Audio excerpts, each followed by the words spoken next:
respected C madam, AS madam, and staff, account staff, PhD staff, engineers.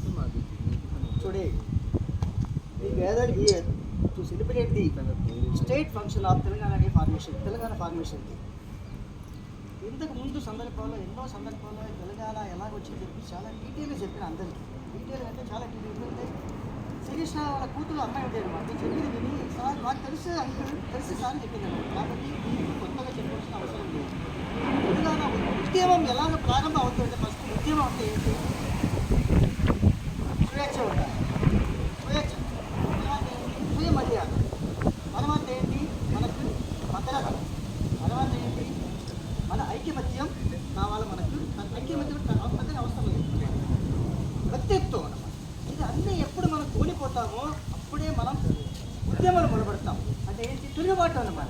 తిరుగుబాటుకు బాగా పేరే ఉద్యమం అంటారు. అంటే ఉద్యమం ఫస్ట్ చెప్పలేదు అనమాట. గౌరవంగా చెప్పించేది ఏంటి? ఉద్యమం అంటారు అన్నమాట. అంటే ఒక్కడు చేస్తే తిరుగుబాటు, ఒక 10 మంది ఒక గ్రూప్తో కలిపి చేస్తే ఏమవుతుంది? మనకు ఉద్యమం అవుతుంది అన్నమాట. అంటే ఉద్యమం ఏంటి? కొంతమంది కలెక్టివ్గా ఎంతో కొంతమంది భవిష్యత్తు గురించి, వాళ్ళ రైట్స్ గురించి, వాళ్ళ సంతతి గురించి, వాళ్ళ దేశం గురించి, దాన్ని కాపాడుకోవడం గురించి, హెరిటేజ్ మనం వర్షాలు చెప్పిన హెరిటేజ్ని కాపాడడం గురించి పోరాటం చేసేదే ఉద్యమం. ఈ ఉద్యమం అనేది తెలంగాణ కొత్త కాదన్నమాట. అంటే ఏంటి? ఇండిపెండెన్స్ అప్పుడు కూడా మనకి ఏమైందంటే, అప్పుడు తెలంగాణ ఇండిపెండెన్స్ వెంటనే రాలేదమ్మా, ఎవరికి తెలంగాణ రాలేదు. తెలంగాణ ఇండిపెండెన్స్ వచ్చినప్పుడు నైజాం పరిపాలన ఉన్నానమాట. అప్పుడే హైదరాబాద్ నైజాం ఉన్నాను కదా, నేను సపరేట్ పరిపాలించుకుంటాను, నైజాం చేస్తానమాట. అదే ప్యూర్లీ తెలంగాణ అనేది నైజాం పరిపాలనలో రాష్ట్రం అన్నమాట.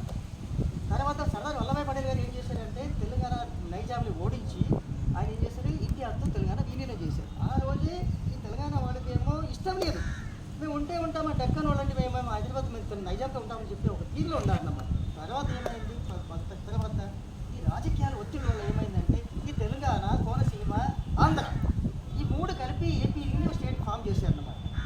అప్పటి నుంచి ఎప్పుడు ఏపీ స్టేట్ ఫార్మ్ అయిందో అప్పుడు తెలంగాణ వాళ్ళకి ఇష్టం లేదు ఇంత కలవడానికి. మా దేశం మేము చూసుకుంటే అబ్బా మా వాళ్ళు అన్నారన్నమాట, వనరులు లేదన్నారన్నమాట. అప్పుడు వీళ్ళేమో కొంతమంది ఏమనుకున్నారు? వనరులు లేకపోతే వచ్చి అభివృద్ధి చేస్తారు అనుకున్నారన్నమాట. కానీ జరిగింది ఏంటి? ఇక్కడ ఉన్న వనరులు తీసుకెళ్ళాలి అక్కడ డెవలప్మెంట్ చేశారు. అంటే ఏంటి? మనకి డెవలప్మెంట్ లేదు. ఈరోజు మనకు హైదరాబాద్ రాజధాని అంటే మనకు ఒకప్పుడు ప్రపంచంలోనే అది ధనవంతుల దేశం సిటీ ఏంటి తెలుసా? హైదరాబాద్ అన్నమాట. ఈ ప్రస్తుతానికి బిల్ గేట్స్, సత్యనాథల అలా చెప్తున్నారు, చాలామంది చెప్తున్నారు. అది కాదన్నమాట. బ్రూనై సుల్తాన్ చెప్తున్నారు అనమాట.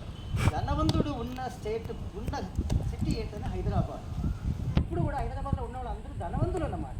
హైదరాబాద్లో ఉన్న ప్రఖ్యాత ఎక్కడ లేదు. ప్లస్ ఇప్పుడు తెలంగాణ ఉద్యమం జోరుగా ఎప్పుడు మొదలైంది అంటే, అంతకుముందు